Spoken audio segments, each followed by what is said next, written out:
আচ্ছা বলেন তো, স্ত্রী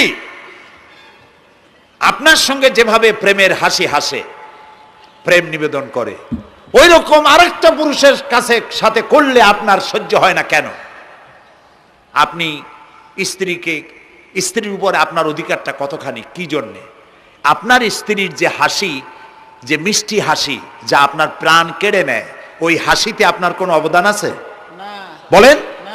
তার যে টানা টানা চোখ, সুন্দর ভ্রু, মাথায় অনেক লম্বা চুল, শরীরটা সুন্দর, যৌবন, রূপ, এর ভেতরে আপনার কোনো অবদান আছে? হ্যাঁ আছে, একটু তো আছেই। আপনি যে মুখ দিয়ে বউটা হাসে, সেই ঠোঁটে একটু লিপস্টিক লাগাইছেন। যে চোখের জন্য আপনি পাগল, সেই চোখে একটু কাজল লাগাইছেন। শরীরটাকে পেঁচাবার জন্য সুন্দর একটা শাড়ি কিনে দিছেন।